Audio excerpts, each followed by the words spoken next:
Hi guys, how are you? It's Ant again, and today I'm going to be talking to you about my 5 challenges that you'll have with a stoma, whether that's going to be an ileostomy, urostomy or colostomy. So what I'm going to do differently here is I'm actually going to talk about the challenges, but then give you some sort of areas or people that you can turn to if you are feeling like this, because the biggest thing, or the larger challenges that we find are, we do struggle with who to turn to. So I'm going to give you a couple of people and a couple of resources that you can look into. So the first challenge that we're going to have, body image. Naturally, you're now going to have an external fitting appliance. It could be permanent, could be reversed, but the initial challenges you're going to face are going to be that sort of looking down and seeing a bag just here. Okay. I was quite fortunate because in an odd way I planned my surgery, so I was able to mentally prepare for what may happen next. I reached out to a couple of stoma care companies and they gave me some trial products, like little plastic rubber stomas, so I could fit a bag on, and I was wearing that for a good few weeks running up to my surgery, so I really got used to the idea of what it would look like, what it would feel like, and that really did prepare me quite well for the next sort of stages. Now, unfortunately, some patients, they may have to have a emergency surgery, so they don't get the opportunity to do that. So, that's always going to be a challenge. When you first come around from surgery, if you do look at your stoma, it's always in a big clear plastic, sort of massive post-surgery bag. The stoma is usually really swollen. Naturally, that will shrink over time, but one of the challenges is getting used to seeing that every day. And it isn't easy. I know it's not easy. It is going to take some time, but the bigger sort of takeaway from all of this is that a lot of the people in this community have gone through that, and body image is something that does take time and getting used to. So if you are struggling at the moment, or if you're worried about this, please reach out to myself, reach out to the amazing people at Comfys, the people behind the social media team here, and also there's so many great people in this community who are there and can assist you. So please don't feel like you're alone. Come and speak to us, okay? The second thing is then going to be, what do you wear?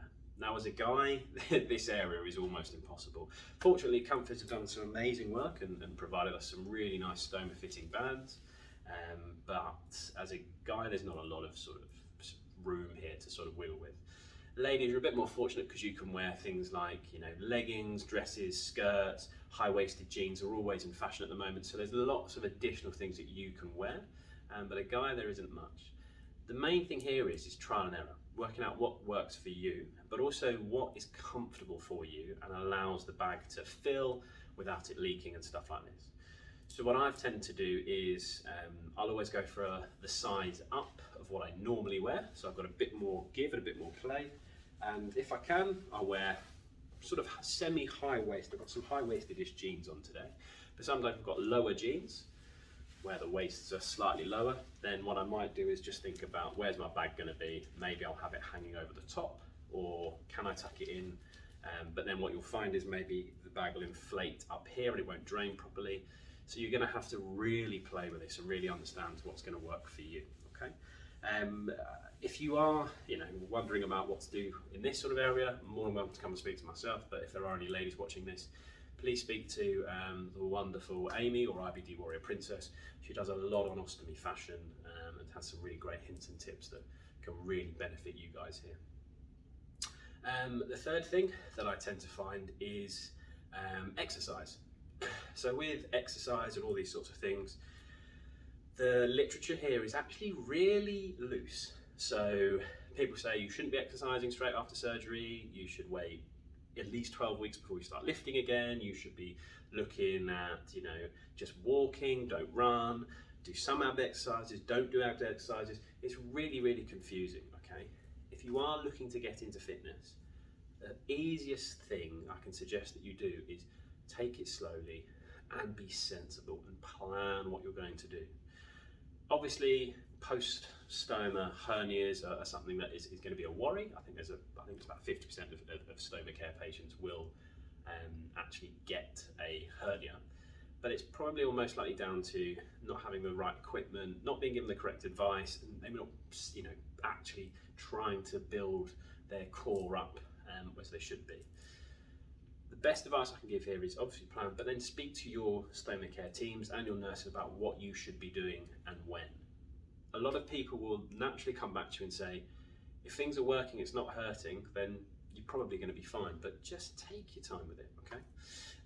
Again, there's some great resources that you can look at. You can speak to myself, speak to the lovely people at Comfys, because again, they've got some great sort of heavy duty stoma belts and various, level support. I think this is level 1, they go up to level 3. So there's lots of hernia prevention tools and kits out there, but just take your time as you're doing it. The fourth thing that we tend to see quite a lot of is finding the right product for you. Now what you will see is when you first come into hospital, you'll see a particular brand that is quite heavily saturating the market, and a lot of people wear that brand. And it doesn't actually mean that that brand's going to necessarily work for you. Everyone is going to have different skin needs, different stoma needs, and it's going to be about trial and error. I've gone through, I think, 3 different stoma companies, or stoma bag companies, I should say, to find what works for me. And I'm very fortunate that I found a bag that is perfect for me, meets all of my needs, and makes me feel really, really happy. There are a lot of people that still struggle with the bags, or whether they should have extenders or barrier rings or whatever. You've just got to go and find out what's going to work for you and your stoma, because you may have a stoma that protrudes like mine, or it may be slightly concave, so you need to have a convex bags, all these sorts of bits and pieces. But have a chat with your stoma care nurses, chat with people on social media that may have similar ones, and speak to sort of your stoma care providers. So if you've got, say for example, companies that are sending you your products, they should be having the same conversations with you, asking about your skin. Is the product working? Is there anything else you may need? Because then you can sort of try it, okay? There are lots of people that will go from 1 piece to 2 piece, not have a barrier ring, then have barrier rings. They may then get, different types of stoma care, so different like extenders or sprays. There's so much out there, but just start having those conversations, speak with your care teams and see what works for you. And the final thing, or the 5th thing I should say, you're gonna get daily stresses and strains of having a stoma. This is gonna be a challenge. There are so many things that we don't necessarily consider that happen day to day with your stomas, like, is my bag gonna leak? Is this gonna affect my ability to work? Should I tell my work? What about dating? Is it gonna affect my love life? Should I be eating this type of food? Whatever. There's so many stresses and strains that come with having an external bag. It's very easy for me to say, don't worry about it. Obviously, that's very poor advice, but the bigger thing to really find here is at the start of this journey, it's going to be very, very stressful, and it is a journey. So when you're doing these bits and pieces, okay, sorry, I thought the door was going to open. When you're doing these bits and pieces, what I would find is that things will change at the start and be stressful, but then they'll get much easier as you go through that journey, and things will become so much simpler when you start to do things. Just like the first time you've performed, I don't know, driving a car or a task at work or something like that. The first time you did it, you were stressed and you were worried. After that, and you started repeating it, you started to learn from the experiences, then you'd feel slightly less stressed and less worried and less anxious, okay?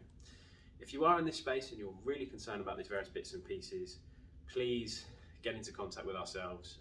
We can really give you some great advice and stuff like that, because you aren't alone in this. There are loads and loads of really helpful people in this space that can give you, not necessarily advice, but can just listen to what you're saying, and they can help you out. So yeah, those are my 5 sort of stoma and ostomy challenges. I hope you found the video really useful. I'll speak to you guys soon, but in the meantime, if you do have any questions, please don't hesitate to reach out.